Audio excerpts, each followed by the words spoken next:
आज आपण करतोय पुरणपोळी। त्यासाठी मी अर्धा किलो डाळ भिजत ठेवली होती अर्धा तास आणि मग शिजवून घेतली।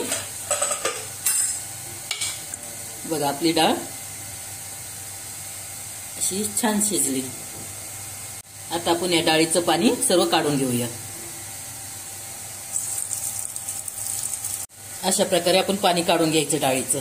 चाळणी डाळ टाकायची व पाणी असं पूर्ण निघून जाते। बघा ही डाळ आपण परत कुकरमध्ये टाकूया। कुकरमध्येच आपण शिजवून चांगली बारीक करून घ्यायचं। आपल्याला पुरण करून घ्यायचंय कुकरमध्येच। आता त्यात आपण गुळ ऍड करूया। अर्धा किलोला आपण अर्धा किलोच गुळ टाकणार आहोत।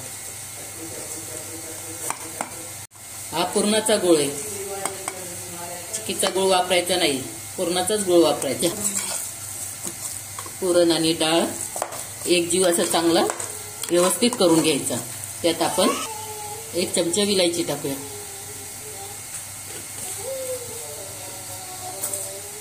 सुंठ ऍड करू त्यात आता 1 चमचा।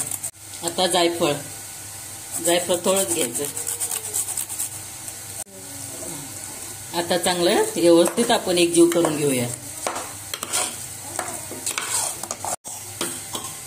याला आपण सारखं हलवत राहायचं 5-5 मिनिटांनी, नाहीतर खाली लागेल डाळ। शिजवलेली डाळ आणि गूळ असं एकदम सुक्क झालेलं आहे। आता याचं आपण पुरण तयार करूया। ते अर्ध पुरण तर याच्यातच होतं तयार, पण अजून पूर्ण आपल्याला थोडी डाळ राहते ना, त्याच्यामुळं आपण परत वाटून घ्यायचं। आपण पुरण चाळणीमध्येच करूया। असं चाळण ठेवायची, खाली पातेलं डब्बा ठेवायचा आणि वर चाळण ठेवायची आणि असं घ्यायचं आणि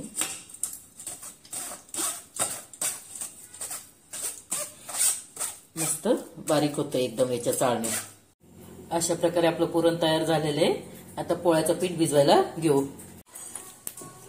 1 वाटी मैदा घेतला। पुरणपोळीचं पीठ आपल्याला भिजवायचंय। आता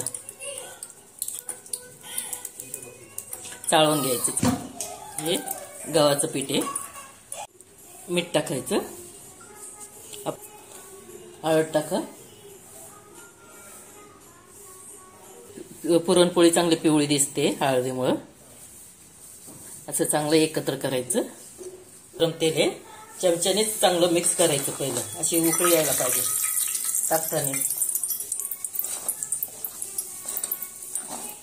गरम तेल असल्यामुळे चांगलं याच्याने मिक्स करायचं हाताने तेल वगैरे। नंतर पाणी थोडं थोडं टाकून पीठ भिजवून घ्यायचं चांगलं मीडियम। असं गोळा आला पाहिजे ना। आपण आता थोडं थोडं पाणी टाकून आपण पीठ चांगलं मऊ मळून घेऊया।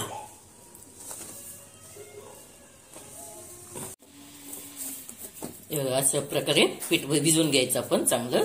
थोडंसं तेल टाकून लावून भिजवून घ्या।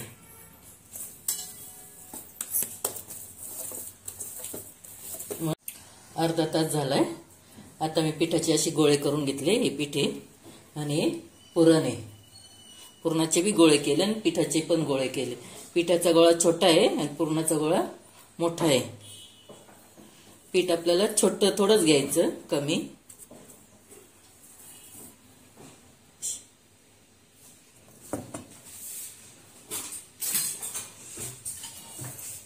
अशी मस्त हलक्या हाताने लाटायचं। आता आपल्याला पुरण भरायचं। पुरण भरपूर भरायचं म्हणून पिठाचा गोळा कमी घ्यायचा।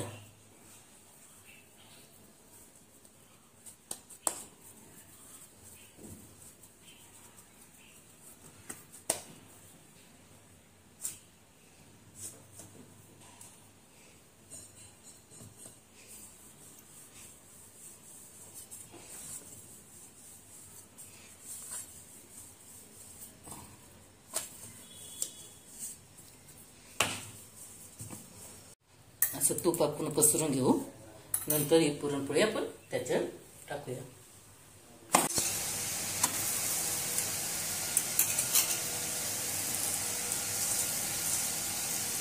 कशी पातळ केली, फुगली।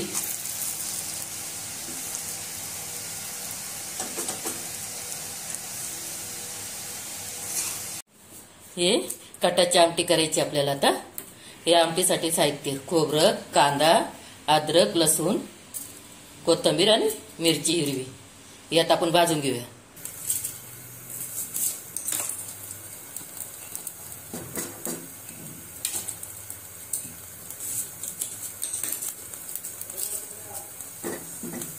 अशा प्रकारे भाजायचं.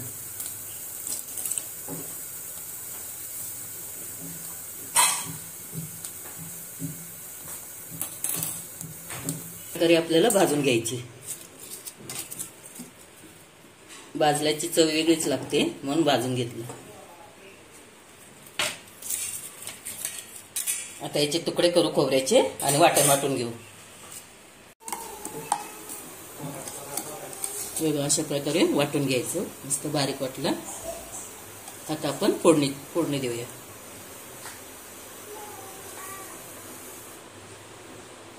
पातेलं गरम व्हायला ठेवलंय.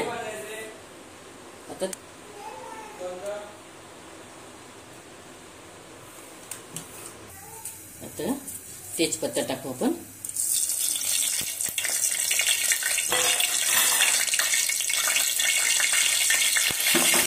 मसाला टाकताना गॅस बारीक करायचा. मसाला हा घरगुती मसाला आहे. कांदा खोबऱ्याचा 3 चमचे टाकू. आता आपण वाटण टाकू.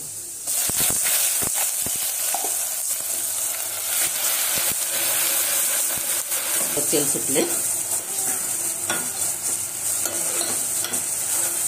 चांगलं भाजून घ्यायचा मसाला.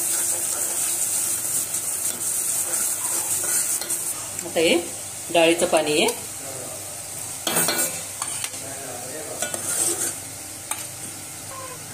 चांगलं हलवून घ्या उकळी येतपर्यंत. परत पाणी टाकू आपण. आता पाणी टाकू. तुम्हाला लागेल तसं पाणी टाका. कालवण करेल. शक्यतो पातळच असते आमटी. आता मीठ टाक.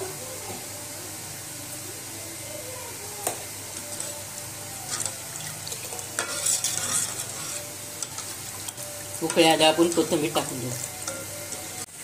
अशा प्रकारे आमची पुरणपोळ्याची ताट तयार आहे. करून बघा, खाऊन बघा. टेस्टी खुसखुशीत पुरणपोळी. या जेवायला थँक्यू.